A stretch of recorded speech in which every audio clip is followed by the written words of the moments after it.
participated in is a setting of intention.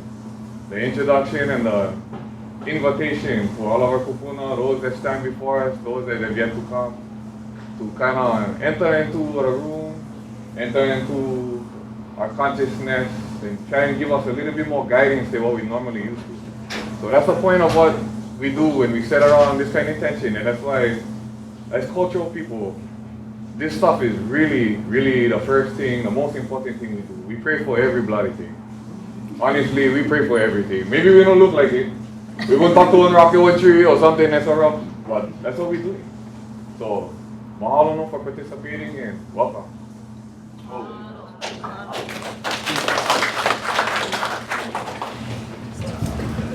Getting to our panelists, we have starting from the far left, Sister Dana Keawe.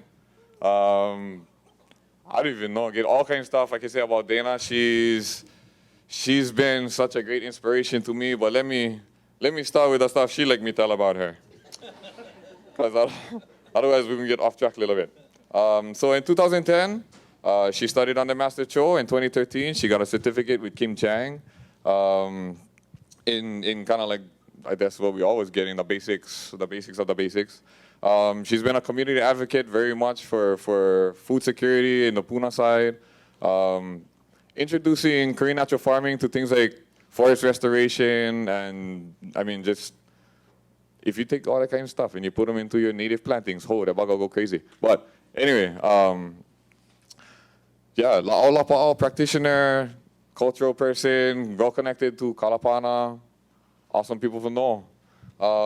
Next to her, we have Bra'ala Jellings from Nanakuli, Oahu. Kalo farmer for the last 8 years, Haumana of Kumu Calvin Ho of Hakipu. I'm sure we're going to hear a whole lot more about that because I like.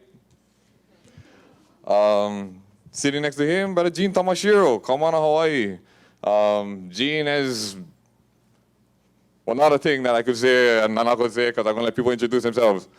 So, found his passions as a musician, natural law advocate, and Hawaiian national. Translating that in action, he strives to protect Hawaii from the overregulation of traditional and cultural methods of cultivation. He's a promoter of pono, agriculture, aquaculture. Guy's a man. Alika Atay, sitting right next to him. You guys heard his commercials? I hope you guys heard his commercials. I like these commercials. Hana Maui, raised in the mokus of Kipahulu, Hana, Hamakua Loa, Hamakua Poko, and Wailuku. Currently resides at Hawaiian Homelands in Waihe'e. Natural farmer practitioner with farms in the Haiku, Wailuku, Launiopoko, Lahaina area. He grows sweet potatoes, kalo, banana, tomatoes, cucumber, basil, and mint.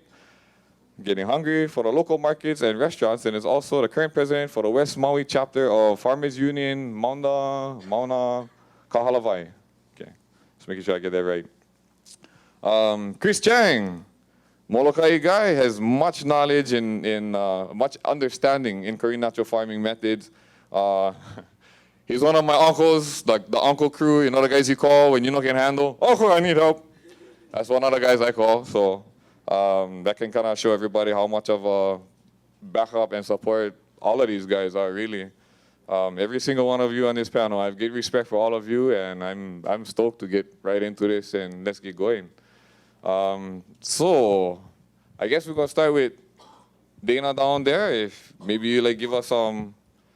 Let's see if the microphone can reach actually. We got. Okay. If someone not on what you've been doing, your experience with natural farming, we're just gonna kind of go down the line.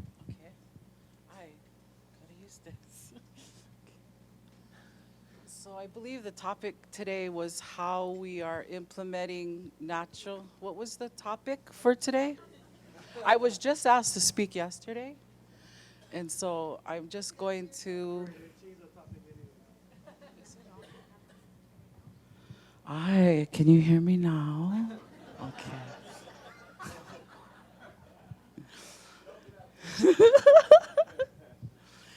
And so the topic was about food security, right? And how we are implementing it as Native Hawaiians. I think you know, like Keahi pretty much summed it up when he did my bio. I feel like my life started again in 2010 when I found natural farming. I've been a political environmental activist all my life here on Hawaii Island. I'm from Kalapana, Kaimu. Wa hanai ia wau e ka ohana pea ma Kaimu ma Kalapana. And I love that place. I grew up there before had development, electricity, running water. And so I got to see how our ohanas lived there. And before that door closed and the highway came and the poles came down. And I feel like now I'm striving to get back to that place. And so anyway, and so when I say I feel like my life started in 2010, being a political environmental activist, growing up here, being young and seeing how, you know, like I watched Jeff Melrose's presentation of how agriculture has changed. And I look at that and it makes me sad looking at that, knowing where we came from before. And so knowing that natural farming can clean our lands and regenerate our soils from paraquat, all of these herbicides and pesticides that we have sprayed, and actually implementing it myself on dead soils and seeing it come back to life gives me so much hope, not just for Hawaii, but for the whole Honua. And then me personally, I believe that it all starts with ourselves first, yeah?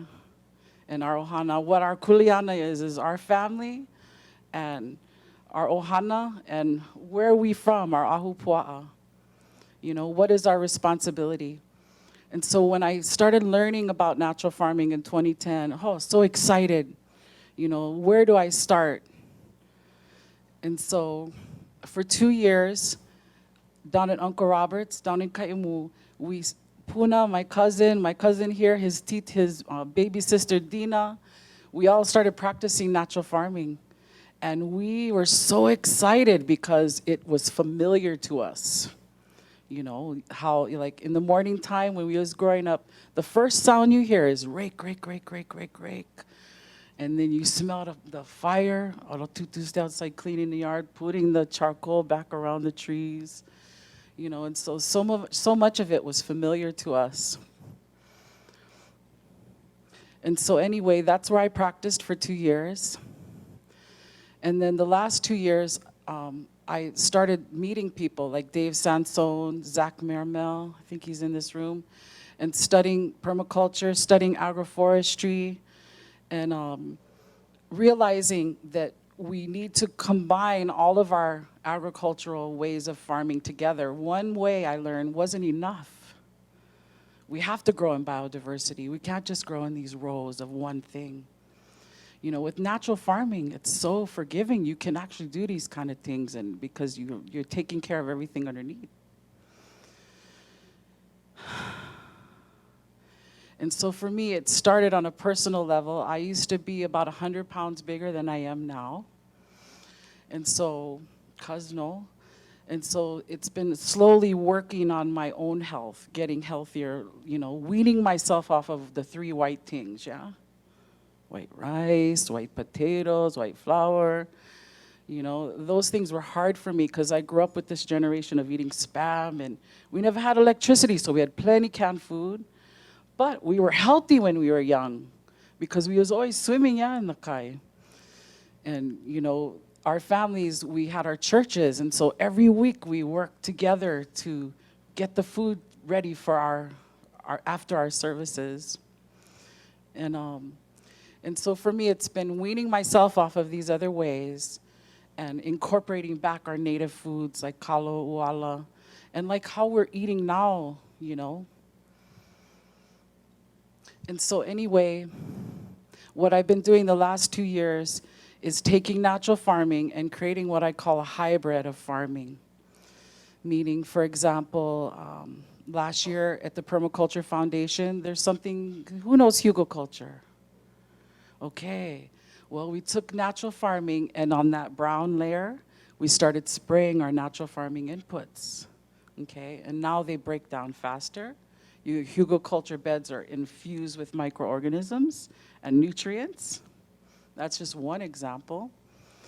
And then in our permaculture community, encouraging our permaculture people to incorporate native plants, meaning our legumes. I always hear this, nitrogen-fixing plants, yeah? And so I think it was Dave that asked me, what native trees are nitrogen fixers? I studied botany here at the university, and so I started thinking, mamane, koa, ohai, all the 3 different elevation. And so now I see like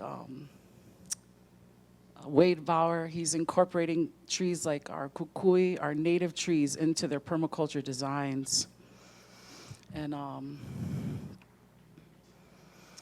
And so, don't mind me, I'm just speaking from my heart today. And so anyway, those are some of the things I've been doing. I can go on, but the last year of my life, a really dear friend of mine, Jaya Dupuis, she is restoring Keohana Native Forest right above your Ohana land. And she has a 100-acre plot there. She's restoring the forest and removing invasives, replanting our native plants. And so I was helping her with her volunteers, helping feed them and organize things. And I would watch how they were doing things. And their transplanting success rate was around 40 to 50% of our native plants. And for those of you that are here that know our native plants, they take a long time to grow. They're not like albizia, yeah?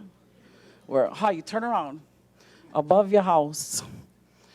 And so anyway, one of the things that she just started incorporating was adding biochar that's been infused with natural farming inputs. You know, our IMOs collected right from that forest, and also spraying IMOs around her transplants.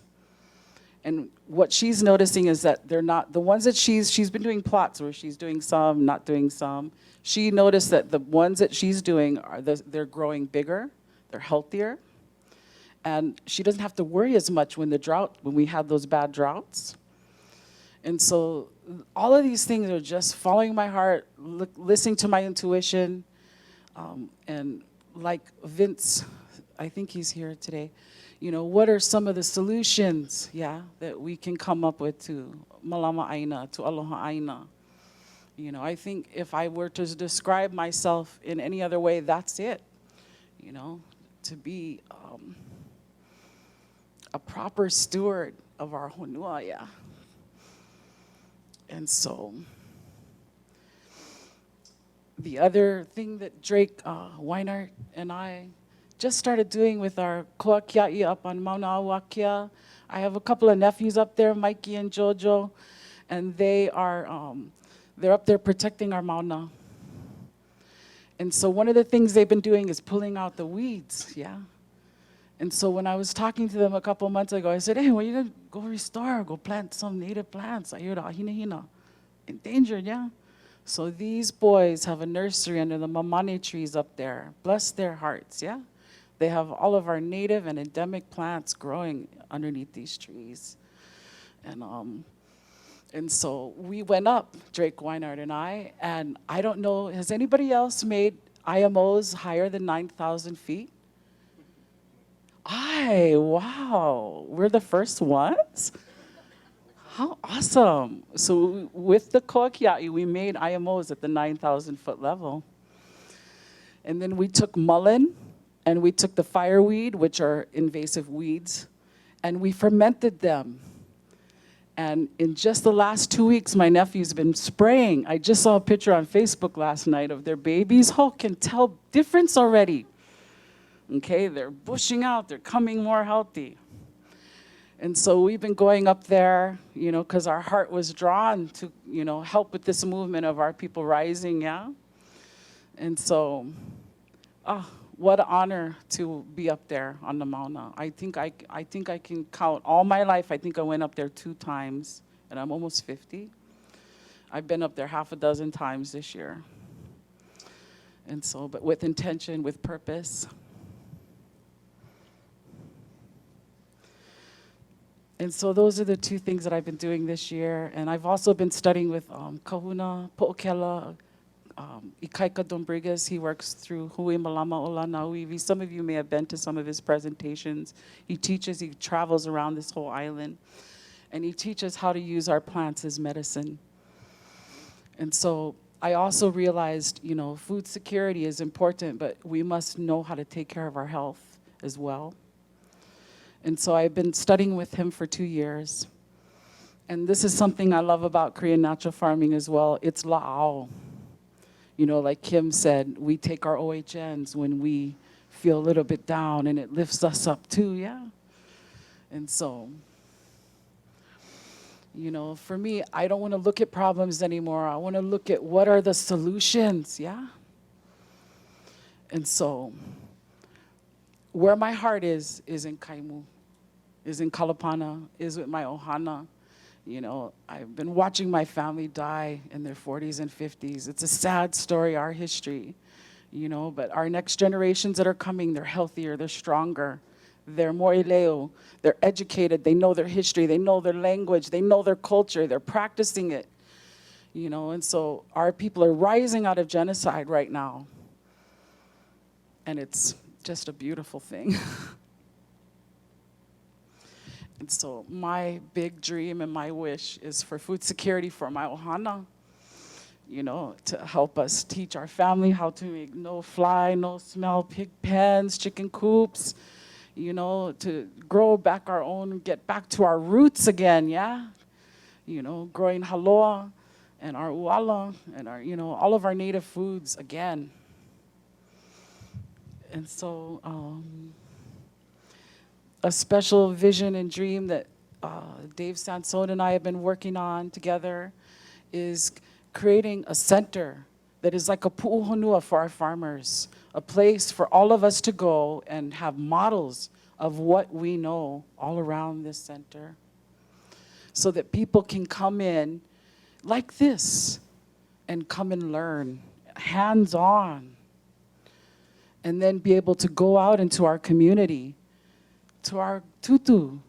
And if you just want a little thing on your back porch, help our farmers that are struggling, yeah, with weeds and because they're spraying Roundup, all these things, help, actually go and help. And so this is something I'm holding on to. It's my life vision. And I'm getting closer. And so I don't know how long I'm supposed to talk, but I think I pa.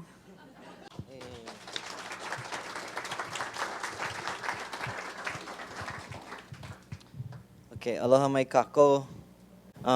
So my name is Ala Jellings. Originally from Nana Kuli and also Kalihi Liliha area. My mom's family from Kalihi Liliha, my dad's family from Nana Kuli.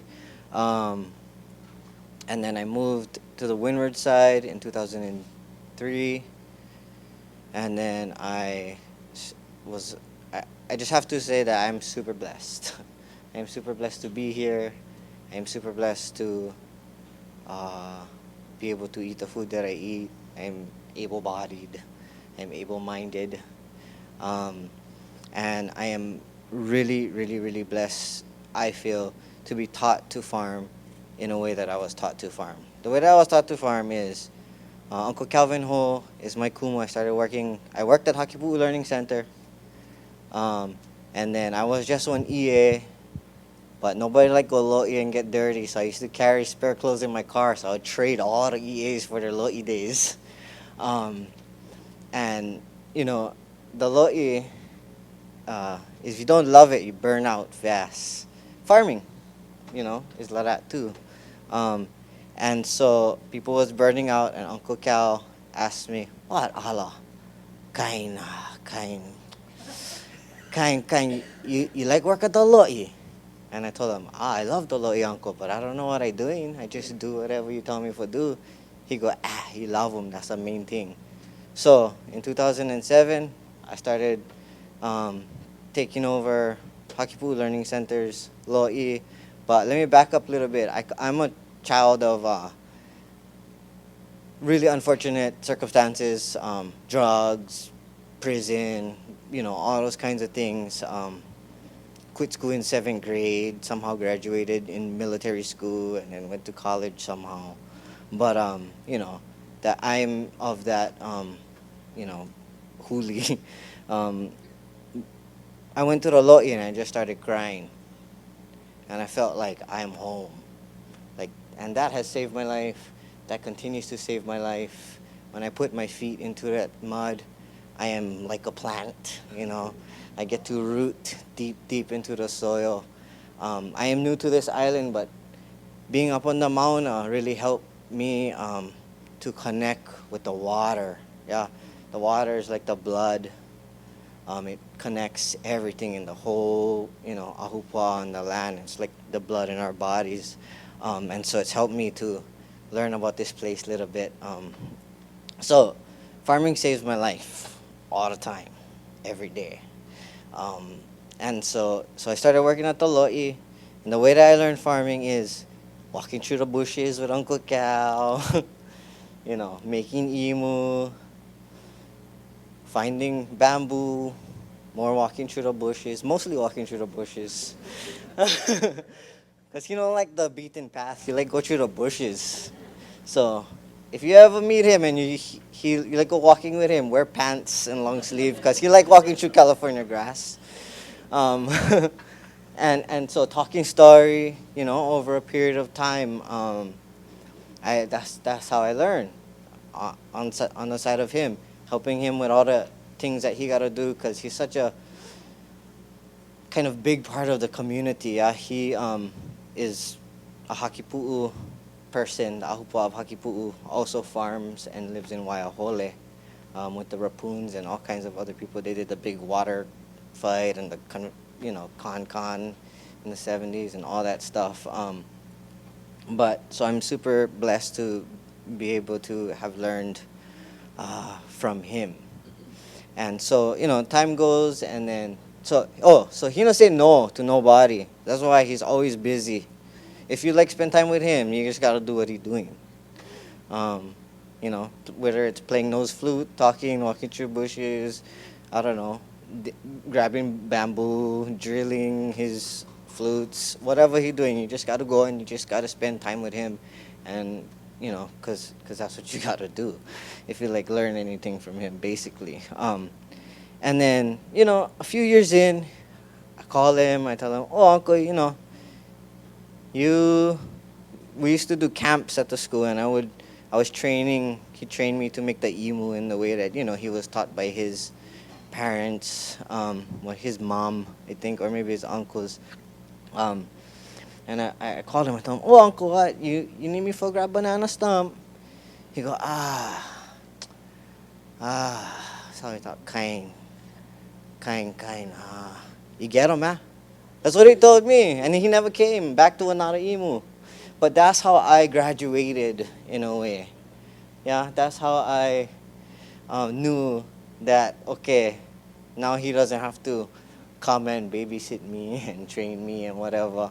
I can do him. And then, he came after and he pat my back and he tell me, no worry, get Alvin.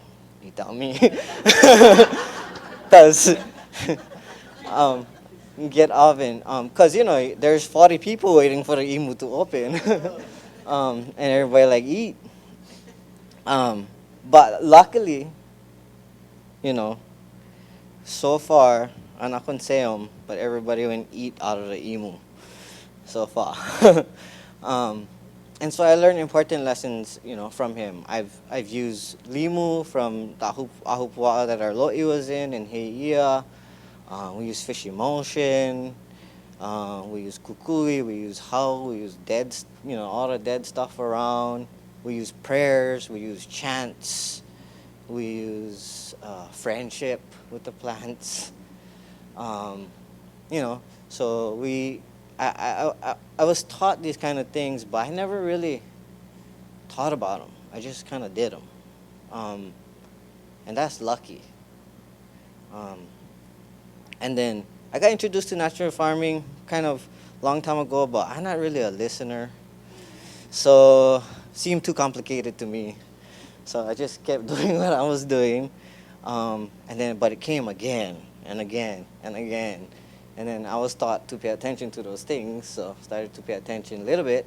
And some stuff still seems confusing, but it's only because I only pay attention to half most of the time. I'm that child. Like, you got about 10 minutes with me, and then I just kind of blank out. Fill up and blank out.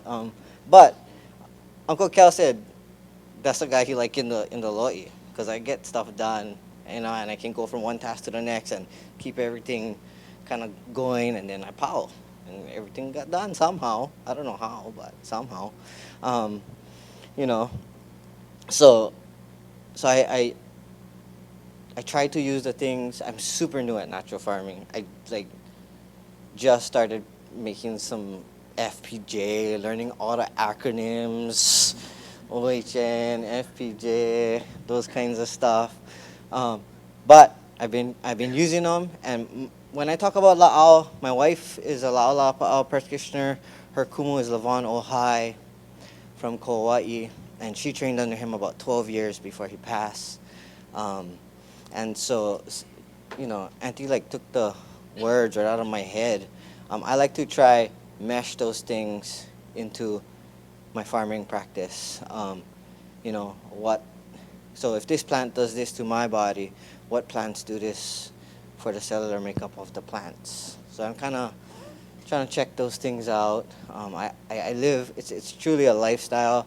I live as a mahi'ai, and we live as la'au practitioners because that's the two lifestyles of our house. And I try to do everything with those, not rules, but those lessons, yeah? So everywhere that I go, I try to perpetuate those lessons in my relationships. I learned how to treat people because I knew how to treat plants. It seemed a little bit backwards to most people, but that's what happened to me. Because I didn't have good relationships in my family, but I had good relationships with the plants. So I try to perpetuate that everywhere I go. And I'm very, very proud to be a haumana of Uncle Calvin Ho. I was doing a speech, not a speech, just a talk story at one of the, natural farming meetings, and his thing is, you just plant. You go to the school, get like everything all over, but that guy always get food, and he always happy, and he always gets something for share, and his demeanor is so loving, and you just want to be around him, and that's kind of what I would like to do. I would like for people to like to be around me, and so, I'm happy, and I'm very excited to see Hawaiians in Hawaii practicing farming, and natural farming and permaculture, and all these things that we've been doing it for a long time, but get new labels, and we're just trying to figure out what linking them back, yeah. But I'm excited because we need to, this is my opinion only, but we need to make it real kind of available to the guy who like go meetings and like farm and the guy that maybe he like read the book right now. Maybe later when he see that his plant's doing good, you can read the book. Or a girl, anybody. When I said a guy, I just mean a person. So to make the information available to everybody is important. Because here in Hawaii, I'm from Oahu, so I cannot really talk about Big Island. Big Island seems way more inclusive. But Oahu, we have small communities of Hawaiian farmers. And, we do what we do, and this is not for everybody. This is just for me. When I hear permaculture, when I hear, natural farming, not over here, like I said, on Oahu, when I hear these terms of, organic, those kinds of things, for a long time, those things wasn't for me, you know. So I'm glad that it's a little bit different and it's getting different. And the only way we're gonna do that is to work together and make it accessible to everybody. And, you know, I farm on spiritual concepts more than on,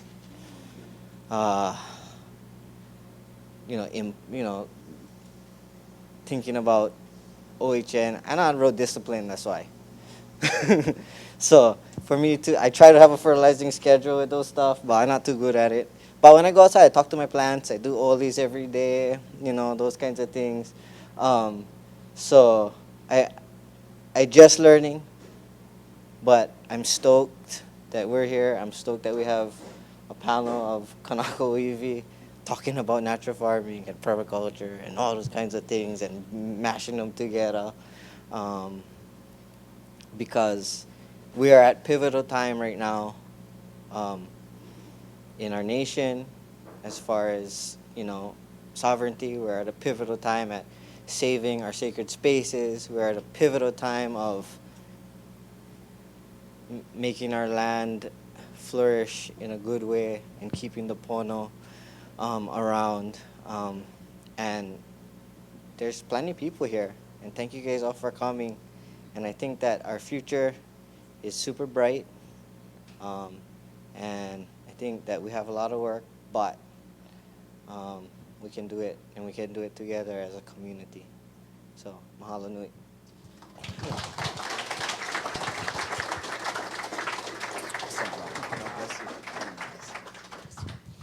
you. Sit down. Aloha, everyone. My name is Keahi Tamashiro. I grew up on Oahu. My grandparents arrived from Okinawa over 100 years ago. And so I am a Hawaiian national, even though I no mo kanaka maoli.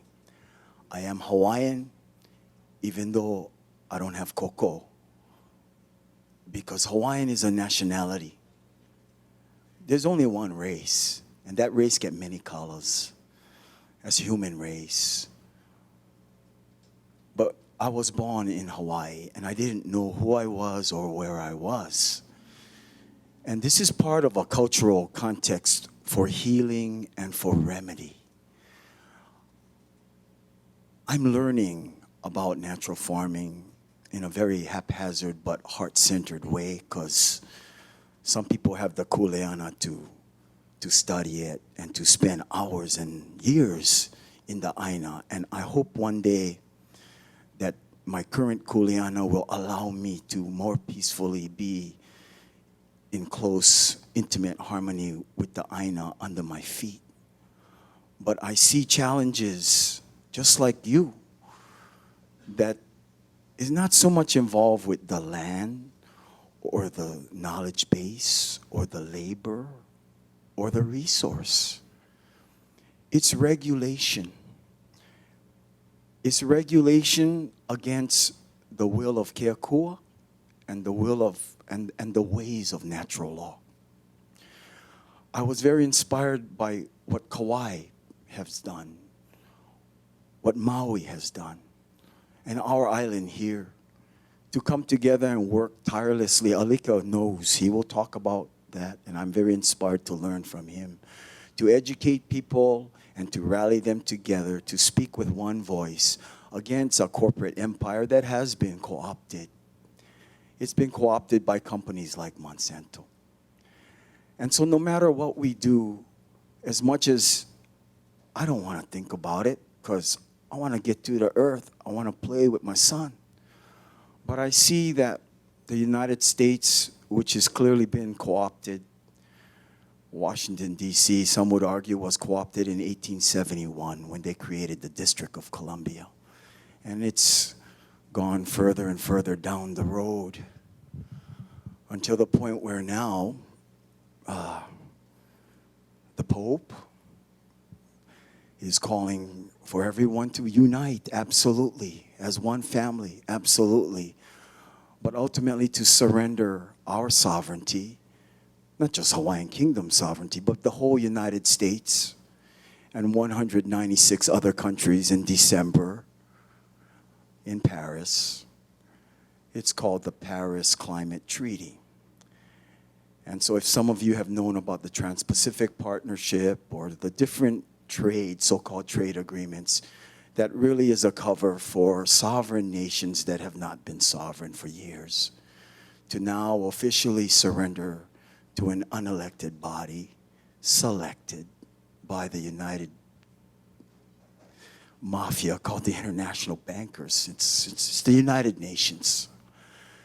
And ultimately, as much as the Pope has fooled in my heart, I was fooled. But I do believe when he says that we're going to all stand down and surrender our sovereignty to the United Nations in an unelected body, that is a very dangerous proposition. And that is coming December 2nd. 196 countries. America has been from all, if anyone is doing this kind of research, it's been on a downward slope in terms of our transparency, our accountability. My awakening was at the point of 9/11, and the rabbit hole has continued further down. Now, not to just paint a dark picture, because I spoke with Abigail, and is Abigail here? No, she's outside. Well, if you guys know Abigail, she's a very aloha aina positive person. She said, Gene, don't just focus on the bad stuff. Look at all the good stuff that we're doing to heal the soil and heal our lives. I say, yes, I agree. I just want to play drums and get my feet dirty. That's what I'd like to do. However, everyone has a different kuleana. And even though I never joined the U.S. Armed Forces, my father did. And he swore an oath to defend the U.S. Constitution with his life. Even though World War II, World War I, and all the wars since, maybe before and since then certainly, have been a profit-making enterprise for a few very powerful people. No more war. We war against lies. We war against Heva, and we aloha each other.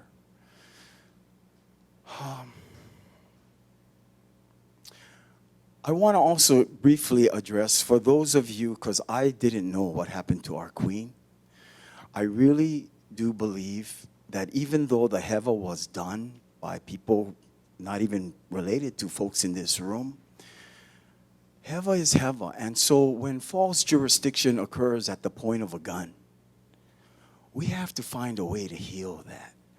We have to find ways to not protect ourselves in a matrix of denial so that we can live in the matrix of oppression and tyranny and lies.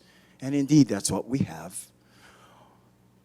But we can address these complex, truth-based issues with evidence and aloha. I look forward, because it is happening, because of what has happened on Mauna Kea, that Hawaiians of every color realize, man, our backs are against the wall. It doesn't matter, because whether you're Kanaka Maoli or you're Haole or you're Chinese, Japanese, Filipino, you want to participate in remedy. And if you go to the U.S. judicial system, I did get arrested on the mountain on June 24th, like many others. And there's no remedy in that system because it's actually a corporation. And so we do have remedy. And you guys work on remedy every day when you work in the soil.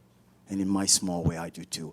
It's called natural law or common law, which the Magna Carta for those Westerners is founded on common law. Universal law, Keakua's law. And this law is the foundation of the U.S. Constitution. And I don't know if we have law enforcement or politicians in this room, but they swore an oath to tell the truth and uphold the U.S. Constitution against all enemies, foreign and domestic. Okay? If people would have honored their oath, we wouldn't be in this situation today in Hawaii or the world. And also, Hawaiian kingdom law. God hath made of one blood all nations of men, people, to dwell on earth in unity and blessedness. Maybe Keawe, commandment number 3, was a natural farmer. He probably, because that, yeah, could be, yeah. And Hawaiian culture is all about natural. So natural law is pono and enforceable both in U.S. Constitution and in Hawaiian Kingdom Constitution. There's no separation of the truth. There's no separation of God's people. We only choose to separate ourselves because of our ignorance and our fear. And I come forward not knowing what the future holds. But I do know that if we allow ourselves to look at the evidence of what's really going on, still focus on your particular kuleana, but don't hold those of us who have a natural kuleana to speak truth with aloha to power, and to hold people who have sworn an oath to protect and serve to do that. And I'm so grateful that I was invited to speak on that aspect of cultural service and protection for our lives, our relationships with each other and with the Aina. So in closing, we do have a small group. It's called Project Aloha. And if anyone is interested, we're going to have a meeting this Sunday. But I don't advertise a whole lot of stuff. I think we all find each other in our natural course of time and change. But I'm glad to see that, and I'm glad to feel that people are in a pono place. And this is a great place. This has been a pono place. Thank you very much.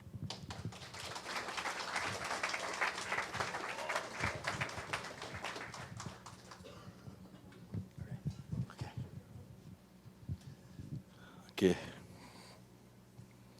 Aloha, once again, my name is Alika Atay. Come from Maui.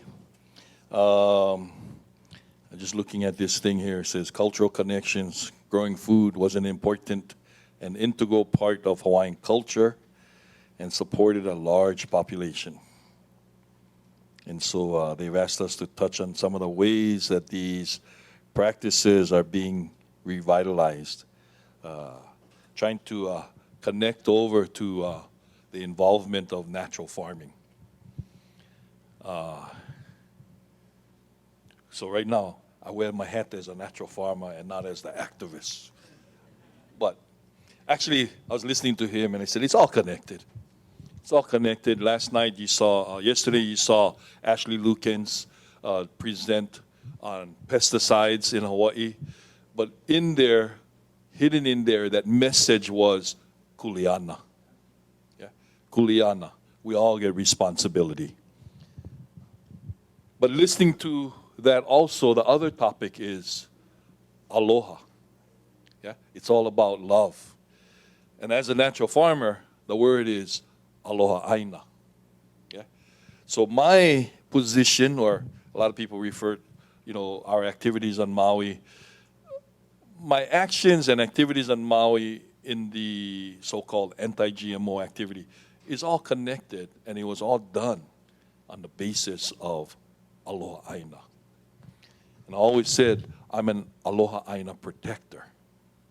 And so the things we do, especially in natural farming, is protecting our aina. Imagine being an ancestor from this land. Imagine that thousands of years they were the stewards of this land. And then they gave us this gift. I give you the best I could do. Now your turn. What are they going to tell us about today? Yeah? Our aina was 100% organic, was 100% chemical free. Our aina was 100% natural. This morning you see the presentation from Jeff Melrose. You can see the change of our aina. You can see the change and demise of the activities of our farmers. What we need, what the solution from the maps we saw, we need more farmers. Look at reality. I remember not that long ago they told me, oh, we're eating 70% of food that is imported. And then I heard 80%. And then I heard 90%. And then I heard the DOE lunch program imports 92% of the food the kids eat. And then I say, our kuleana is lower the island's imports. Increase the food production. What does that mean economically? It means, doesn't mean go 100%, no import. We're going to try 10%. From 92, can we get it down to 82? What does that 10% mean? About 300 million. So as farmers, don't you want a piece of that 300 million? We should be taking a piece of that 300 million. Grow more food. Yeah, that's where we stay. How to connect our past to where we stay today, to where we evolved, to where things we forgot. What can we do right now? One of the things we currently do, and it's been at our access, is just encouraging people to pay more focused attention on it, is a practice of studying and practicing and living with the Hawaiian moon calendar. Okay? So this is something that we do, and I'll share this with you. Welcome to the Hawaiian moon calendar. In ancient Hawaii, the Kanaka did all of his fishing and farming in accordance to the various moon phases. Utilizing acute observations, a unified system of practice was created and developed through countless years of the transference of generational, traditional, indigenous knowledge from one's own area or moku, one's own section of each island, and knowledge and or from one's own family. When one family member would travel and reside on another side of the island, or if they crossed the ocean's channel and decided to reside on a different island, one would make their adjustment of practice according to their acute observations and combining the ike of the various local subtleties of that area. According to the Hawaiian moon calendar, the year would be divided into 2 seasons: the wet season, ho'oilo, and the hot season of Kau. The seasons were also divided into lunar months with the names descriptive of what was taking place on the honua. Currently, we are in the hot season of Kau. We are currently in the Hawaiian month of Ikua. And during this month of Ikua, one should be well stored up for the approaching winter season. The fields should be harvested, and sugarcane planted in this period will produce long stalks. Weather-wise, the weather will begin to show signs that the winter and rainy season is approaching. There will be a greater variety of weather, but the severity of bad weather has not reached its potential. The north swell from the westerly direction with swells and surf heights are slowly picking up, but the very high surf is still more than a month away. Southerly surf action is decreasing, but there's still a chance of higher than normal surf conditions. Fishing-wise, this is the period of the yellowfin ahi tuna, the albacore tuna, the blue marlin, and mahi-mahi in the deep offshore waters. For deep bottom fishing, success will be had going after uku, the gray snapper, and the sea bass. For inshore fishing and waters along the coastline, this is the period for the omilu and the halalu or young akule fishing. This all in the month of Ikua that runs from September 13th until the next rising of the new moon taking place on October 13th. Soon we will move into the rainy, wet season of Ho'oilo. According to the Hawaiian moon calendar, each day of the month had its own individual characteristics for favorable or unfavorable results and activities. According to our family's practice, each Hawaiian day would begin at the rising of the moon, and one would remain in that lunar day until the next rising of the moon, of which a new Hawaiian day would also then begin. At today's rising of the moon, which actually took place last night at 9:36, it marked the beginning of a new day. Today, La'au Kulua is the second day of the 3 La'au days. Early morning fishing would be fair with a rising tide. The seas will be rough in the evenings with the approaching and returning of the ole winds. This would also be a good day to plant anything but vine types of plants. The La'au days are the days that one would gather medicinal plants, a period of gathering, preparing, and administering La'au medicinal plants. The next notable planting period begins right after the 3 upcoming ole days. So today is La'au Kulua, tomorrow La'au Pau, and then the next day could be 3 days in a row that is ole. Yeah, ole days. Those are our ole days for planting. Yeah, so the planting period will run from Tuesday, the 6th of October, which is going to be Kaloa Kukahi, and it will go all the way through Sunday, October 18th, which will be Kupau. And then most of these days are all going to be excellent days for planting. And this is the mana'o pertaining to the Hawaiian moon calendar. So our kupuna mastered that knowledge, paid attention, yeah? Acute observation, paying attention to the change of your plants. Yeah? The plants tell you what's going on. Yesterday down below, Kim shared that the different times when you're going to use your FPJ, when to use your water-soluble calcium, when to use your calcium phosphate, you know, the one with the bone. She names it the changeover. Yeah?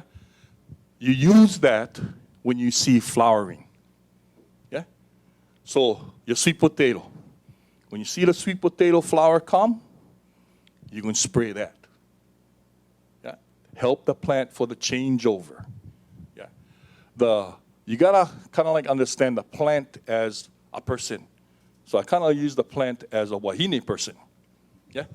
So when the plant go into flowering on the human side, what is that period? When you're changing over, when you just want to get pregnant, yeah? When you just get pregnant, what are you supposed to take? What do you guys take? Huh?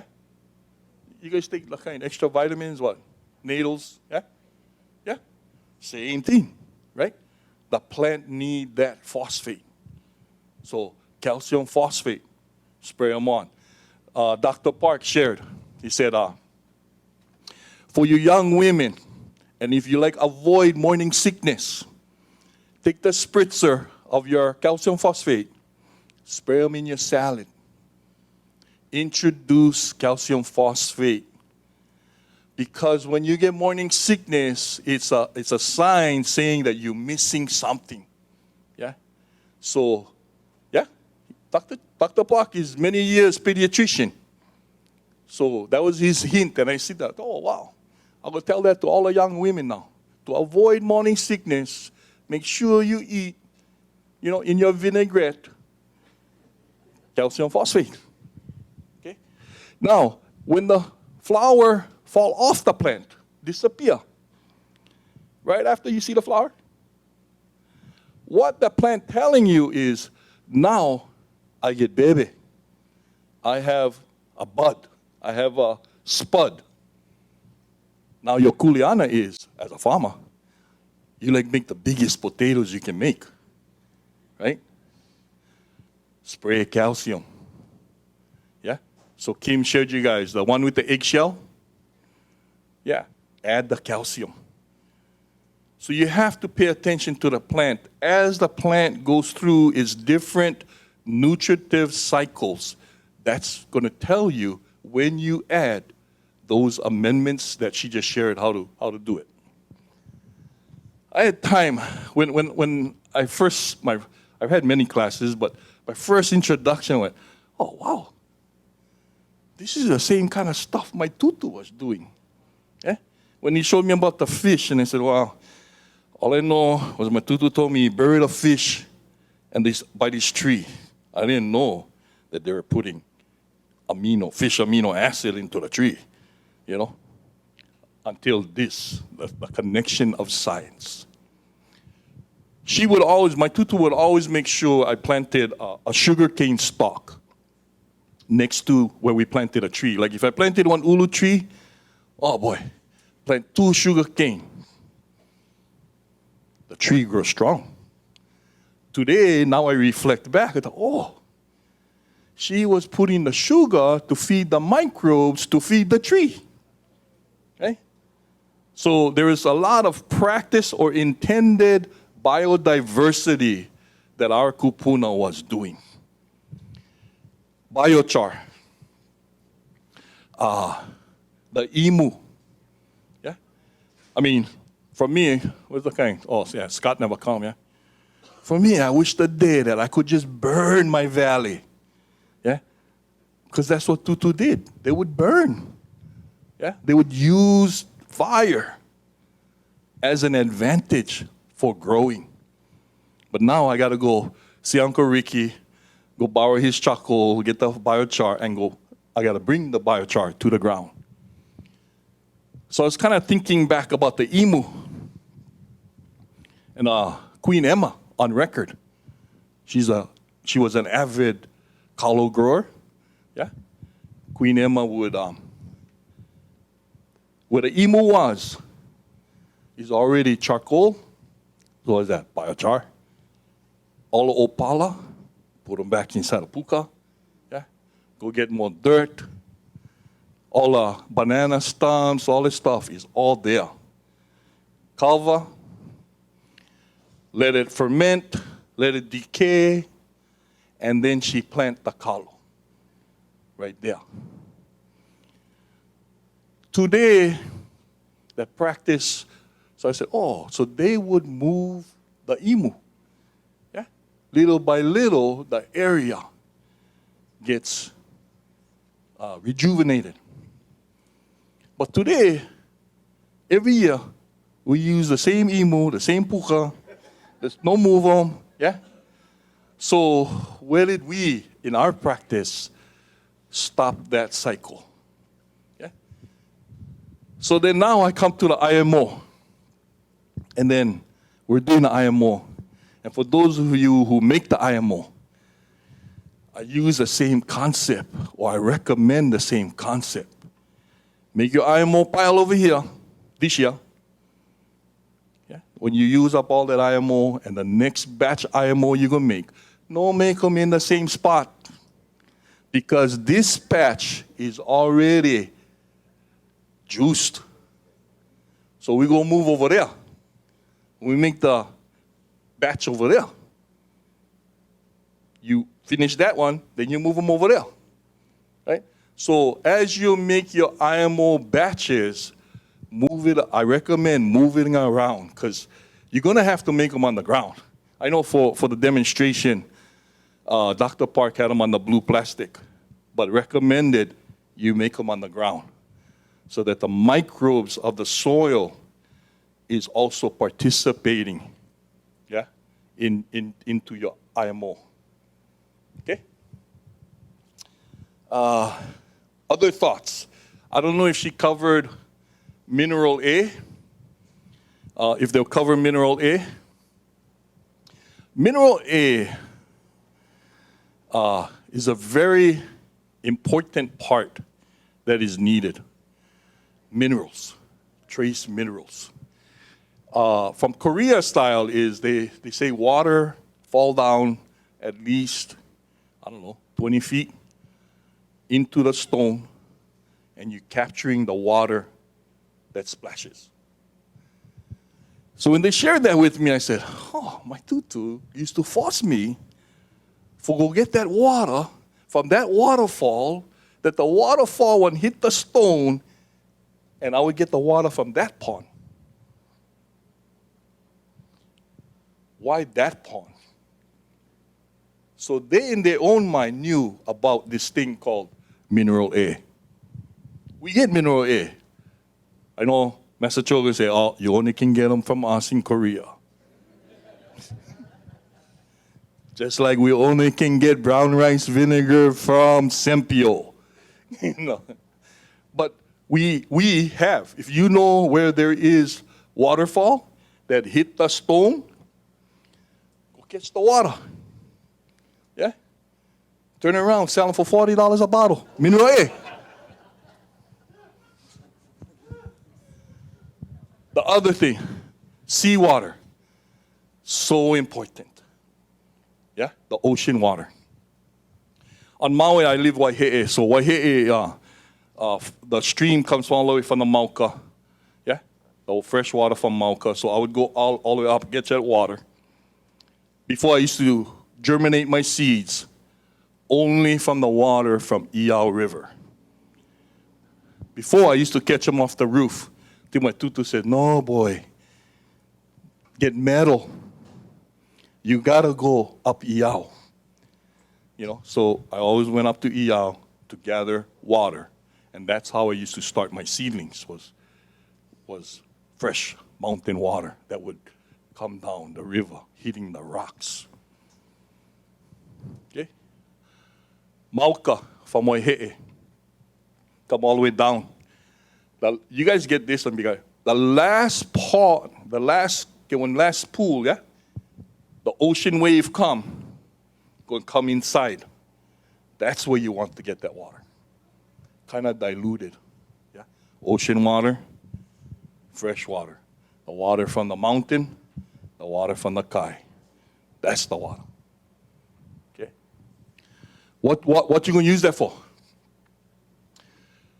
Besides being an amendment in the natural farming cycle, being introduced in your sprays, I look at that as the finisher.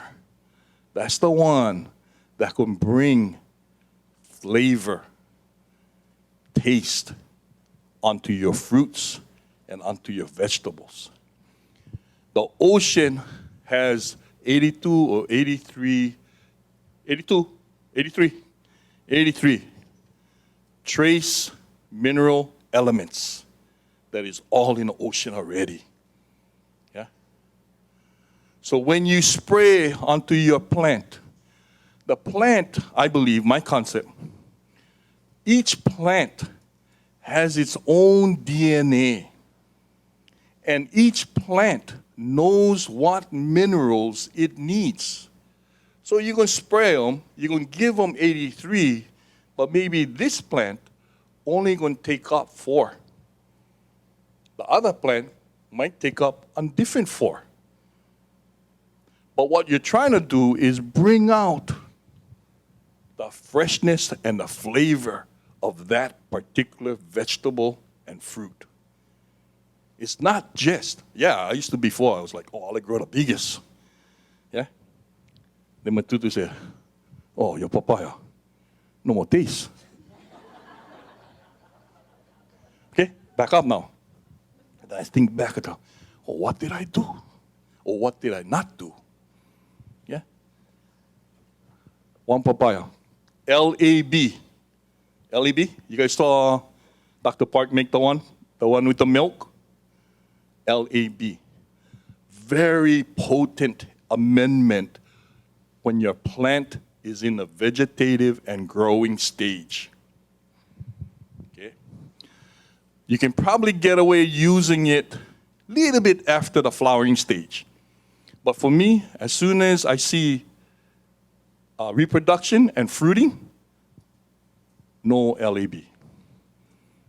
LAB takes away the flavor, takes away the taste. Yeah? Just like how you can use the LAB for chase away the flies. Yeah? So no more smell. That's what you can use. Those are the pigs. You guys can spray the LAB, no flies, no smell. Well, you can spray LAB on top of your fruit, no flavor, no taste. Okay? So really important secret, because I learned that. I was all proud, giving my tutu the papaya. Oh, junk the papaya. So I go, oh, I give him the biggest, but I gave him one that never tastes. Yeah? So you want to bring out the taste. You don't use LAB, and you use the ocean. Yeah? So these are kind of things that I add together of what, I connected real quick. Dr. Park said, oh, you catch on there? I thought, well, this is what we was doing. I just never know. You know, that the science part, yeah? But now we know. Now, things we do, definitely what we did the opening session, pule. We pray. We enter with that intention. But then, the next thing, we observe. We learn. What moon we stay. Speaking of that, why I give you guys this, look at your calendar. Our kupuna had much acute knowledge of what is going on. But, we get technology today. So use the technology. So this is a good calendar. This used to be put out only by young brothers, but now I think plenty of people put it out. Yeah? The real critical part of this calendar is, on my calendar, it's red above the day. There's like a line, a solid line. You guys see them. It's black. You guys get extra calendar. Yeah, bro. These guys, come on, extra calendar.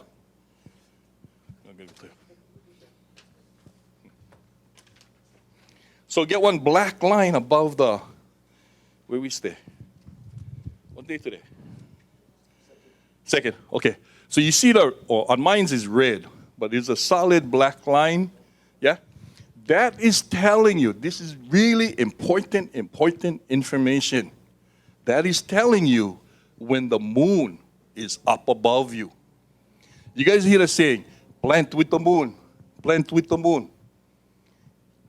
Us, the day is from sun up to sundown, right? No, you got to change that mind. Your day is when the moon is up. Yeah? From the time the moon come up, that's the beginning of your day. And go all the way till the next moon come up. But the planting, this is the information to give you. So looking at this, what time you should be planting? When the moon is, if I say the moon is above you, what time you should be planting? Right. Okay? And then the next day. But then, so then I shared with you the moon calendar. From, October 6th? Yeah? October 6th, all the way through October 18th is excellent planting period. But you follow the moon going later and later. Yeah? So the beginning on the 6th, you're going to plant in the morning. But if you look the moon on the 18th, you should be planting at the end of the day. You guys understand? So there is, although, what a difference. There is a difference. Although to you is manini difference, but to the plant, it's a big difference. Yeah? So if anything, I would say, try to get one calendar like this, the Young Brothers calendar. It gives you the tide and the charts, the sunrise, the moonrise, but the most important information is the moonrise, the moon information. Okay? I know I say hog cheese in the time, but I was just listening to what Sister Dana shared. You know, she talked about making IMO at 9,000 feet. Yeah. I'll like some of that. Oh, no. Why? No, right? Hey, Dr. Park, we'll try them, man. Here's the concept. When you collect your IMO, you should be collecting it 100 meters higher than where you farming, right? Because you're going to collect the IMO that is surviving at the higher elevation. So I'm listening to her and going, bruh, if you can get one IMO that's surviving at 9,000 feet, and then I'm going to bring them back down to sea level, that bugger's going to be like Superman. He's going to be pounding that ground. Yeah? Oh, he'll say, oh, this is dark soup. I can go through this like nothing. Right? So what? We're going to get collecting IMOs up there. Yeah? No, but really, try practice that concept. Can you go higher in a different microclimate, collect the IMO, and bring it back down into a climate that is easy? Yeah? Easy working for the microbes. So that's why you go to the forest and bring them back to your farm. Yeah. Look for that. Look for that elevation change or microclimate change. Take them from a harsh climate, bring them down to an easy tropical climate. The brother up there says, oh, this is the kind. This is vacation over here. Okay? Brother over here shared, I want to say, I was a haumana to Uncle Calvin. I was counting how many years. 43 years ago. Yeah? So give my aloha to Uncle Calvin. But anyways, you know, he brought out the idea for me. I just know it's how do you do the transference of traditional knowledge? How you know that your knowledge was transferred? Uncle Calvin's way was he no show up at the imu. Yeah, that's his acknowledgement. He don't need give brother one diploma or one certificate of completion. His absence was a statement of his confidence, of his teachings. Yeah, so that is, if you don't pay attention, that is the Hawaiian's way of knowing that the knowledge has been transferred. Yeah, it's been passed on. Where they no longer got to go look behind you and see if you did a good job. Because they know, yeah? So that one day that you, the teacher, not going to need to show up because you, the teacher, know that he know. Yeah? So it all goes back to understanding kuleana, understanding aloha aina. Right? Right.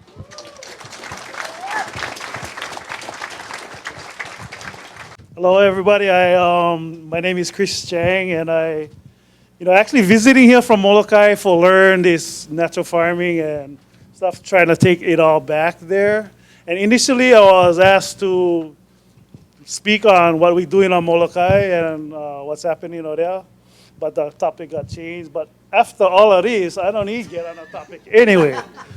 So I don't have much time anyway. So basically, I acknowledge that there is a God, that is a creator, and that there is love. And if we don't employ love in any of all of this we do, nothing gonna get done, because if I loving you, I'm not going, steal from you, lie to you, cheat with you, do anything that is, not really porno. And so, I'm going to kind of philosophize a lot of what just, got said. If we doing what is right, we should at least know who our neighbors are. Much people don't even know their neighbors today because we're not interacting with them, because we should be actually, working together, because we should be trying to feed each other. I don't like grow all the taro. Somebody else can grow them. Everybody got to share the responsibilities in the community, yeah? And so, if we are, taking what we get and giving them to our neighbors, then we probably going to have a better response and better relationship with our neighbors. The people that go into the ocean, coming up with their catch, stopping at auntie's house, grandma's house, cousin's house, friend's house, whoever's house, I don't know. By the time he get home, he get all the fish he need. Just like the hunter, he gonna go out there, get his eat. By the time he get home, he gonna have just exactly what he need, because he gonna get something back from somebody later on without wanting it or needing it. Somebody gonna give. If everybody giving everybody products that we are growing and sharing, or collecting, gathering, hunting, whatever it may be, if we giving to one another, that's what this society was, based on. So in our culture, the cultures is all different. We in one different culture. Everybody was talking about a different culture right here, but yet we are in a Hawaiian culture, because we, like Drake said last night, the generation for a microbe is 30 minutes? Our culture is changing all the time. And, natural farming, how natural is farming? We're not really doing something that is natural by farming. We should be collecting out there, using our natural resources. Probably the most underused natural resource that we have is a coconut, and it's probably the most healthiest food out there. But all this stuff that growing out in a forest or wherever, it's not being used. Molokai, everybody get on, not everybody, the people who have problem with deer over there, I keep telling them, you gotta eat them. Because deer don't come in my yard, because I eat them. So, even though I like them come in my yard, he not. So, get a lot of invasive stuff. If it was doing something with them, there wouldn't be no invasive things. And I don't know how much time I get, but I sure Keahi say something. Okay, mahalo, aloha.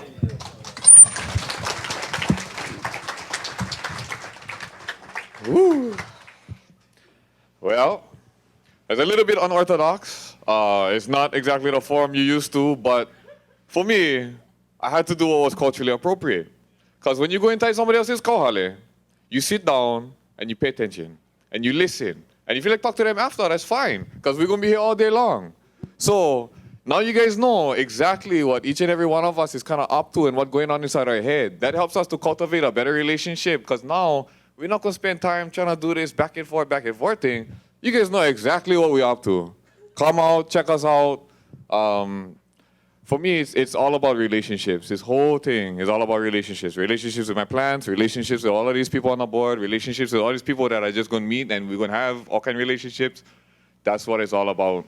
That's really the basis of everything we talk about, is the relationships with Aloha. And hopefully we can leave off with that kind of thought. Mahalo all you guys for coming, and I hope you guys got whatever you guys needed to get and even more. We're going to be here. I'm not going any place. I've been here 31 years. I'm not going no place. So even if I don't see you today, come check me out, old mama. Talk to Mike, however you got to get a hold of me. I just got business cards printed out, and I'm kind of excited about it. So if you like one, let me know. But up and rocking rolling. So mahalo nui kako.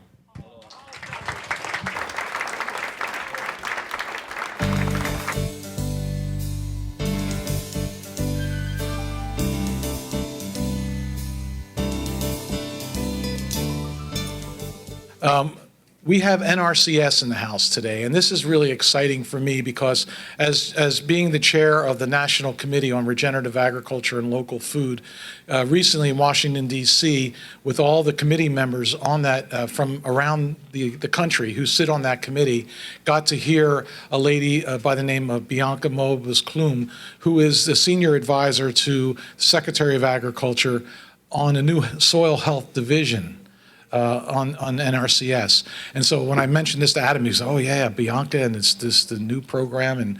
And so Adam is all about soil health and all about fixing broken soils. All right, thank you very much, everybody. It's good to be here. Okay, so let me tell you a little bit about myself. I grew up on a farm in Missouri. We raised cattle, we raised sheep, we had hogs, we had chickens, and we also had a lot of row crops. So it was a pretty big operation, a lot of diversity, got a lot of good experience growing up. I'm kind of lucky. A lot of my coworkers didn't grow up on a farm, so it's kind of a nice field to connect with producers in Missouri when I was working there and now also here in Hawaii. I've been working for the NRCS for 20 years. I've been here in Hawaii for 5 years. And my role here in Hawaii is I'm the state agronomist and water quality specialist. So I've been on a few of your farms out there, but my main role, my main customer is our field office staff.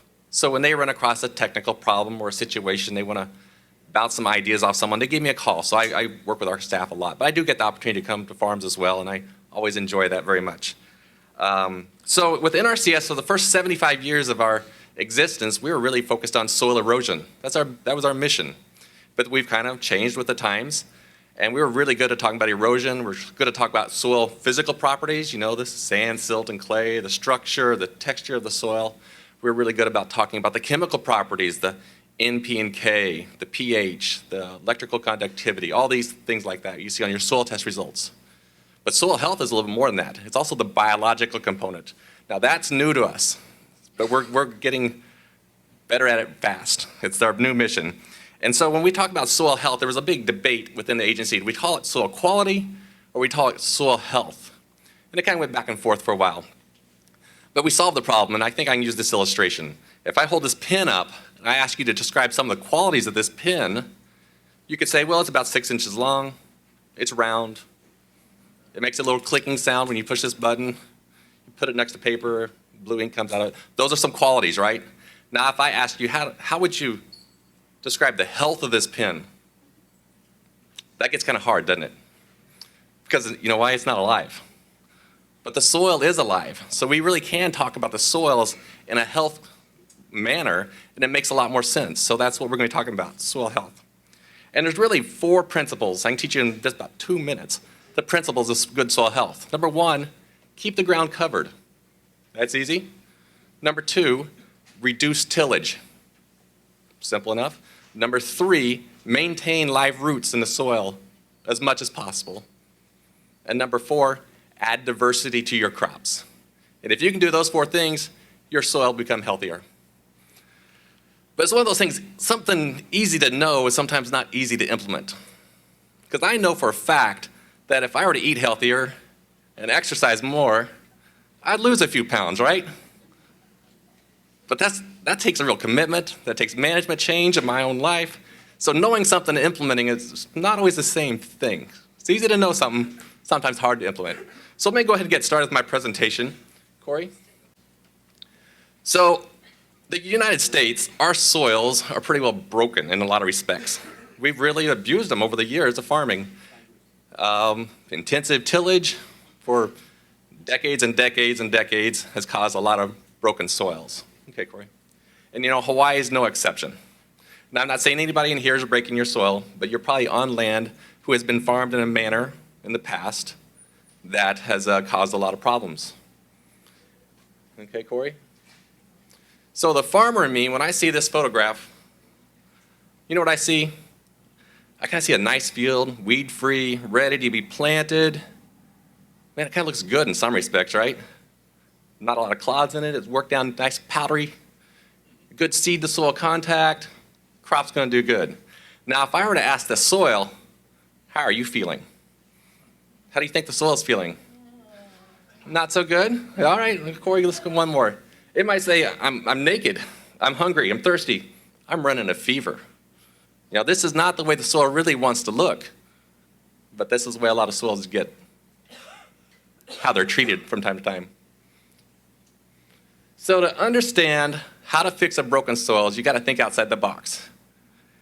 And I'll tell you a little secret. Just the fact that you're probably in this room, you're already outside the box. You guys are thinking at a different level than a lot of producers in Hawaii and across the country. And I'd say you're so far out of the box, Corey, that you probably don't even know what the box is, and you've kicked the box out of your life. Now, I'll never tell you how long it took me to figure out how to make this animation work. And I certainly will never tell my boss how much time I spent on that. But I think it makes a nice illustration. Okay, Corey. So what do I mean by a broken soil? Okay. What I really mean, the soils aren't functioning as they should or as they once did. And there's a lot of ways the soils function for us. Corey? Okay. First function is the water cycle. It's very important. The very first step of the water cycle in relation to the soil is you got to get the water into the soil. So we got to get soil infiltration. That's why the soil cover is good. It reduces the impact of that raindrop coming down at 30 miles an hour. Now, I've been to Hilo many times, and every time I come to Hilo, it's a beautiful day. But I have been told it rains here from time to time. And when it rains, it's significant. So it is very important to keep the ground covered, because when the ground is not covered, the rains hit it, breaks up the soil structure, get crusting, breaks down the pores, more runoff. And that's where the battle's won or lost, right there where the raindrop hits the soil. Okay, Corey. The next function is the carbon cycle. Ideally, we'd like to keep the ground covered with plant residue as much as possible. This is an example of a cornfield that's been harvested. I don't know whose cornfield is, found it on Google, but the residue is left on top of the soil surface. That's nice, right? And it'll slowly break down and be recycled into the soil. Now on our farm, ours didn't always look like this. This is kind of the way our farm looked like at planting and when crops came up. We disced in and plowed in most of the residue. Yeah, we didn't know better at the time. But there's great advantages of leaving the residue on the soil surface. Okay? And lastly, the nutrient cycle. And it's really related to the carbon cycle, because as those plants take nutrients up, you harvest a part of the crop, but the rest of the plant stays there to be decomposed. And as it's decomposed, those minerals that brought it into the plant are being released back into the soil. So you should really look at your plant residue. It's almost like a slow release fertilizer. As it's breaking down, the minerals and nutrients are being mineralized back into the soil for your next crop. Okay? What do we got now? So how do you fix a broken soil? Does anybody have a child in here about age 5 or 6? Okay. If their favorite toy is broken, how do they want to fix it? Huh? But Band-Aids, tape. My kids were always asking for glue. Always, I gotta glue it. I'm like, well, you can't glue a stuffed animal. But they always thought glue was gonna fix everything, right? Okay. And that's exactly what, you can go to the next slide. This slide also took me a little while to figure out. This also is what we're talking about, the soils. They are glued together. And that's how we're gonna have to fix them. And did you know our soils are glued together with a substance called glomalin? Okay, one more. And this glomalin is a substance that's excreted by fungus. Okay? That's all right, we'll just keep moving. That's all right. And so this is what sticks the soil together. But when you start tilling the soil, you get rid of the fungus and it starts breaking down the glomalin and everything starts falling apart. Kind of that death spiral. So here's my friend Ray. Has anybody ever seen Ray before? He's here and he's did some soil health workshops in Waimea, some other places. And he's kind of crazy and he talks a lot. So I muted him out so you can listen to me and not Ray. So he's got the same soil. The only thing difference is there's a fence line between the same soil, and one farmer has chose to farm in a no-till operation for like 30 years. Very little soil disturbance and no-till. The other farm across the road farms growing very similar crops, but intensive tillage. And there's a huge difference. He's gonna be putting both of these samples of soil in these columns of water. And as the water rushes in to fill the pore spaces, one's gonna hold up a lot better than the other. Which one do you think? The no-till, right? Yeah, you're right. Okay, Ray, quit talking. Put it in there. Go on. But and some people say, well, those are Midwestern soils. Those aren't Hawaii soils. But it's the same principles no matter where you're at. Yeah, he talks a lot. Okay, here we go. So you can see right off the bat, the one that's been tilled intensively, it's breaking down quite fast. You see the particles falling down. It's filling the column. The pore spaces are breaking down. And if this happens out in the field and the raindrops hit it, the pore spaces get sealed off. The water can't infiltrate the soil. More runoff, more erosion, more nutrients being lost, more problems. And I think it goes to 20 minutes or 30 minutes later. You can see that the one soil has completely disappeared. It's all fallen through the little mesh. The other soil is well intact. And then he's going to talk a little bit more about some stuff. And then 24 hours. Look, the one is still talking. Yeah. So the one's still there, right? It's still intact, doing really well. The other one's completely disintegrated. Okay, Corey, we'll move on. Goodbye, Ray. So glomalin is an organic glue excreted by mycorrhizal fungi. Does everybody know what that is?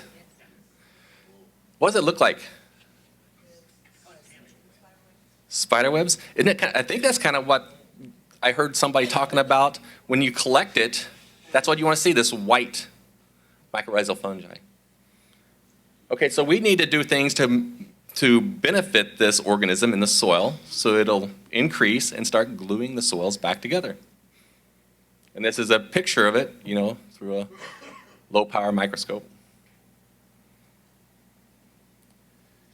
Okay, Corey, one more. So how are we going to do it? Go ahead. Well, we have, like any organism, you've got to have food, right?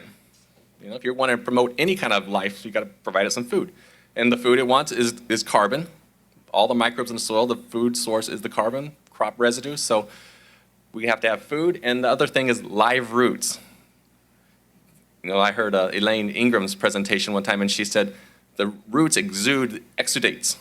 Exudates, what's that, Then she dumbed it down for me and said, it's like cookies and cake. It really stimulates the microbial activity around the roots.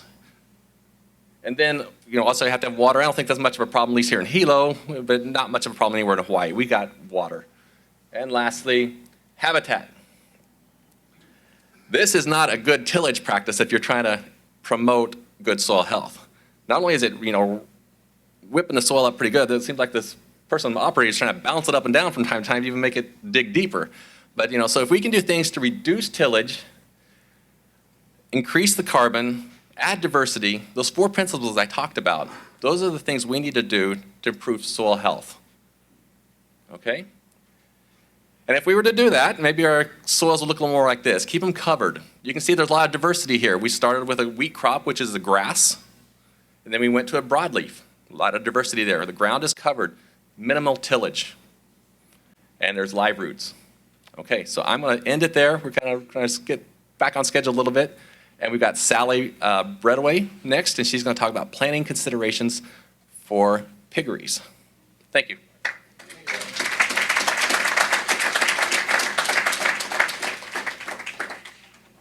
Well, thank you for your time, and I really am excited to have come here and to have been able to meet and work with Adam and Corey. And if you have questions later, Corey is a great resource for Hilo. She's got outstanding staff, and they will be more than happy to help you. So I am an environmental engineer, and I am from Portland, Oregon, at the West National Technology Resource Center. So the Pacific Island area is in our area, and I've worked with Mike. We met last summer at another conference and talked about the inoculated deep litter systems. We have assistance in our agency to work with people on different structures and resource concerns. That's our goal, is to address resource concerns. And in that process, the staff which covers a wide technical expertise, can bring to bear solutions to the problem. So as an engineer, what I bring is usually structural design. So I'm going to just go through a little example here of what I would look at in the design considerations for an inoculated deep litter system. Okay. I've got to get used to the cue here. So in sizing a piggery, it's similar to what we do also for confined bedding for other livestock. And the piggery is a confined feeding operation, so your pigs are going to be in that area. But the basic parameters for planning and design fall into the categories of the animals, the management, and your site. Okay. So in planning, one of the big elements is the animal numbers.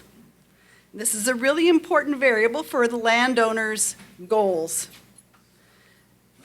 And in the animal numbers, it's going to determine the effects for the overall size of the facility and the management that's going to be required for the natural resources you're impacting. You'll need to know the maximum number of animals that will be in the facility and the largest size of the animals planned during the confined feeding and growing period, and the animal groups planned for the pen areas. Basic overview of your layout. Under management, the feeding frequency, your food sources, what kind of feed hauling equipment you have, where your feed storage is located. For your livestock water, you need to know your source, the quality, if you've got adequate supply, and how it's going to be provided to the livestock. And access. You've got to have access for good feed delivery, for the landowners or operators access throughout the facility for management, and the animal movement route in and out of the facility, and particularly housekeeping activities. Your site limitations, it's going to affect, your land availability, your foundation material, the rainfall frequency and intensity, direction of prevailing wind, the ambient temperature, range, and humidity, the distance to any surface waters, and the depth to groundwater. So designing the size, do we size for the animal?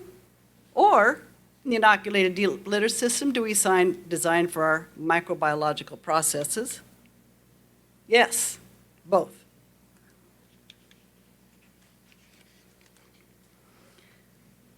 The IDLS processes must require a habitat for the chemical transformation provided by the organisms there. The bacteria, fungi, actinobacteria, and other organisms have got to be healthy for it to operate properly. Facility design can limit the development of odorous compounds and ammonification of the nitrogen by the microorganisms by providing ventilation to make sure that the aerobic conditions are maintained in the litter. The area is sufficient for the carbon needed by the microorganisms and the growth to incorporate the nitrogen provided from the animal waste into new cellular material. And water, you need a water source to manage the moisture content for the litter if necessary, to support any chemical reactions in the range of probably 40 to 65% if we're looking at a composting level anyway. The facility needs to meet, again, I can't stress, the maximum intended purpose, because once you build the structure, it's fixed. It's not going to you can't pump it up. That's what you've got to work with. If the number and or size of the animals in the facility is less than the design, the facility will still work effectively for managing the animal waste. If the number or animals is larger than the design capacity, then the manure is going to overload the capacity for the bedding to absorb the waste material. Kind of a broken record here. No matter how good the facility is built or how well the deep litter system is installed, if it is not well managed, it will not work as intended. Every livestock operation, no matter the size, needs good management to succeed. So, to estimate your building size, I've listed here about 7 steps that I would recommend. First one, calculate the pack space requirements for your maximum number of animals and size. Calculate the feeding and watering space required for the system and your equipment you're going to have. Determine the alley width for feeding access, considering the size and mobility of your feeding equipment. Determine the desired pen layout, single row or double row. Select the truss width or roof system span desired. Calculate the building's square footage, and based on the selected roof system, determine any other features for ventilation, roof runoff, curtains, or additional ventilation, heating, or water. So, just a quick example. For my landowner, we're going to figure the calculations for the space requirements for our first piggery. And the maximum animals planned by my landowner is going to be 1 boar, 3 sows. Those 3 sows, we're going to figure 2 sows are in gestation, 1 sow will be in lactation with her litter.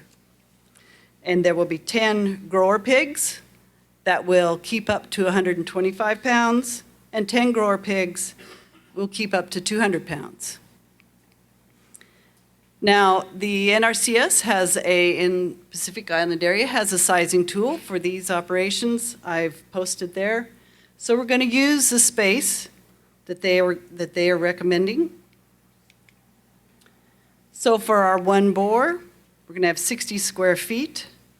For our 2 gestating sows, we'll have a total of 96 square feet. For the lactating sow, we're going to have 60 square feet pen area. For our 10 125-pound pigs, we'll have 10 times 15 or 150 square feet.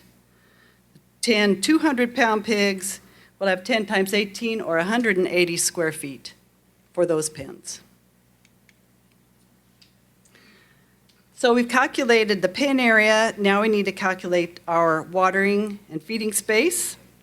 And the particular operator I'm working with has some plans for providing feed and water where they're going to have, it's going to be located along our center alley. And the pens for the mature animals are going to have a feeding area that is 6 feet deep. The pens for the growing animals will have a feeding area that is 4.5 feet deep for 125-pound pigs, and 5 feet for the 200-pound pigs. All the feeding areas slope to drain to the center walkway and away from the bedded pack so we can manage the moisture content in our bedding. So we're going to calculate the space for our feeding areas, and then we'll combine that with the space for our bedded packs. So for the boar, we have a total of 84 square feet. 2 gestational sows, we've got 126 square feet. A lactating sow, we've got 84 square feet. The 10 125-pound pig pen, 177 square feet. And the 10 200-pound pig pen, 210 square feet. So we're going to determine the alley width for our feeding area. Our landowner is going to be utilizing a wheelbarrow. It's 3 feet wide and 6 feet long with the handles. So we're going to have an alley that's going to have 6.5 feet. And because he's going to have a center alley, we'll be using a double row for the facility arrangement. And we're going to select our truss width and roof system span. Some of our decision factors are going to be ventilation, because this is vital to maintain our aerobic conditions for our microorganism. And for ventilation, the recommended ridge opening is 3 to 6 inches per 10 feet of barn width. So 3 inches is a minimum, but in high humid areas, a 6-inch span for 10 feet is recommended. We also need to prevent rain in, and we need to meet our space needs. It needs to be affordable. So we're going to look at different truss system options. We have a hoop structure, which has no center ventilation and only open access from the ends. We have a capped ridge, which has limited ventilation.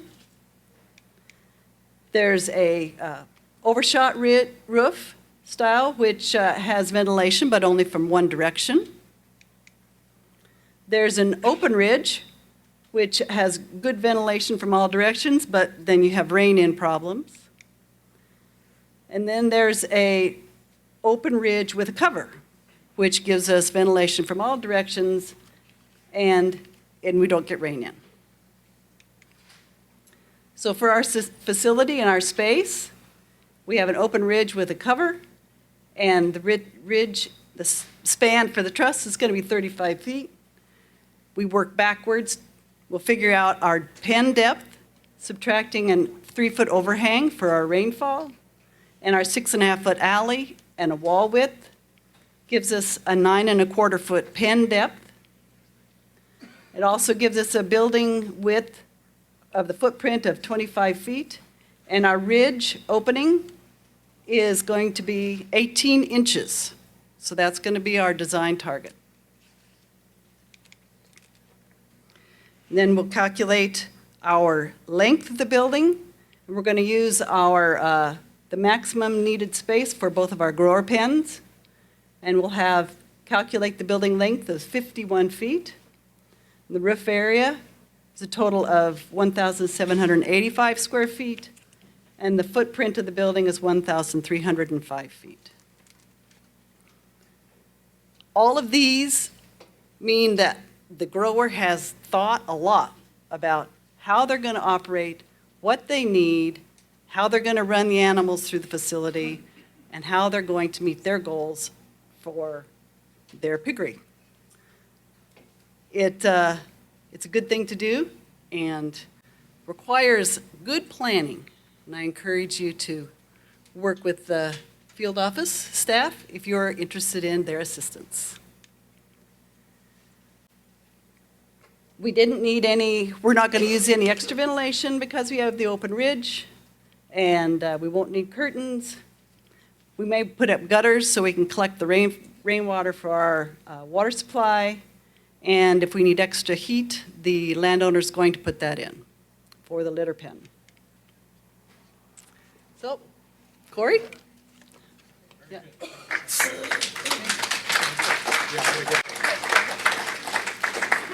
Okay, next up is Corey. She's going to tell us about NRCS programs, okay? Give a warm aloha to Corey.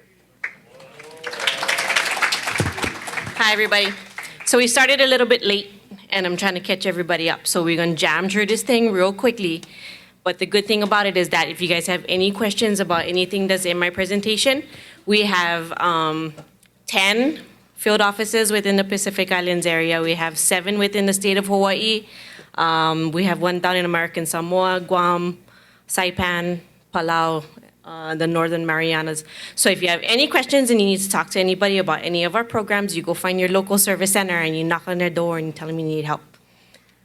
So we're part of the U.S. Department of Agriculture, and our job is to help people conserve and maintain their natural resources and the environment. So basically, in a nutshell, we help people help the land. We go through a planning process where we'll meet you on farm, try and determine what your problems are, try and see what kind of practices we may prescribe to help you solve those problems and come up with a plan of how you're gonna get those problems solved. This is some of the resource concerns that we typically address on cropland. Soil quality degradation, as Adam mentioned before, is a big push for us in NRCS now. So we're doing a lot of work in that department. We have a lot of farmers that we try to work with that could maybe farming up and down the hill, or maybe not leaving enough residue on the soil, and we're trying to help them to manage that. And this is some ways that we are helping our farmers with erosion. That's a vetiver planting there. We use it to try and divert the flow of water or slow the flow down. Here's some examples of a cover crop. It helps with organic matter depletion, degraded plant condition, and undesirable plant productivity and health. Putting in some windbreaks will help with protecting your crops and retaining your soil moisture. Doing a crop rotation, not planting the same thing over and over, provides diversity and breaks up that pest cycle. Keeping the soils covered. This is a couple of ways that we keep the soils covered, by doing a cover crop in between rows and using mulch. We also do other practices like multi-story cropping and seasonal high tunnels. Seasonal high tunnels were intended on the mainland to extend the growing season. Well, we kind of have a year-round growing season, so a lot of the farmers, especially here on the Hilo side, are using these to protect their plants from the rain that we have. Some ways that we're helping our grazers out there with some of these problems that you see up here on the screen. Helping them with some of the issues that they may have with livestock trails and erosion, by putting in a livestock water system so that they're not going to the same source all the time. Spreading that herd around and doing a prescribed grazing plan. We help with weed control in many different ways, and hope to get to something like this where we're doing forage and biomass planting and planting maybe some better forages for your livestock. Like everything else, management is the key. So if you are implementing a good prescribed grazing plan, that's where you're going to see the most success. This is a few pictures of some of our clients doing monitoring. We also work with people in forest land, mostly to bring back wildlife habitat, help with keeping out those cute little pests on the bottom there. And I'll just kind of go quickly through this so that we can get to some of the piggery practices, so you can see something. Nino and Otto, they are in the room today. They're our model farmers for doing IDLS piggeries.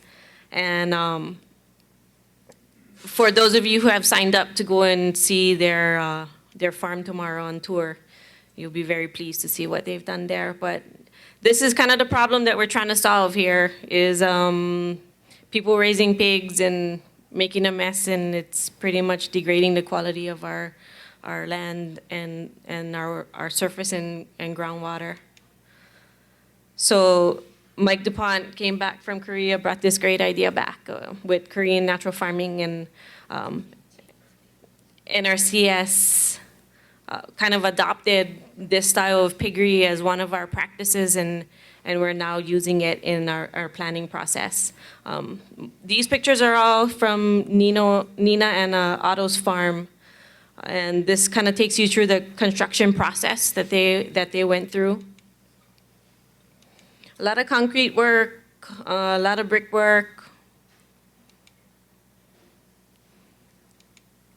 and the end product is pretty fabulous.